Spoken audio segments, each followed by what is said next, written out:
তাহলে পিকনিকে ফ্রাইড রাইসটাই করা হোক। ফ্রাইড রাইস যদি হয় তো আমি পিকনিকে যাব না বলে দিছি। ব্রয়লার মাংস, ভাত আর আলু সানা করতে হবে। এই হজম করতে পারবে নাই, বস হয়েছে রিচ খাইলেই ফুটরোর ডুম, ঠিক তো?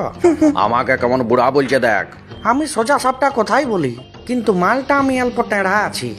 কাকার ঘরে এক কুচুড়ি চাল আছে, আর কিনতে হবে নাই, কাকাই তো দিবে। কালকার ছেলে আমি বড় বড় বলি। ও আমার ঘরে এক কুচুড়ি চাল আছে, সেইটা কি 12 আরে পাঁচিস? ভাত যদি করতে হয় তোমাকেই পুরা চালটা দিতে হবে, আর যদি ফ্রাইড রাইস করা হয় তাহলে আদায় করে হবে। আর তোরা ঝামেলা করিস না, দরকার হলে মুড়ি খাবো। তোকে আমরা পিকনিকে ডাকি এমনি লিটিকেশন লাগাবার জন্য লয়। তুই হাঁড়ি কড়াটা দিস তার জন্য তোকে ডাকা হয়।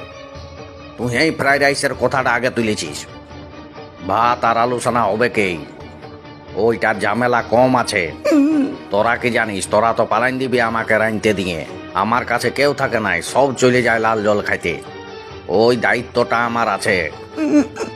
আজকের পর থেকে তোরা যদি আমাকে জ্বালানছিস, মারা ভাত খাওয়াই ঘর আনবো বলে দিছি।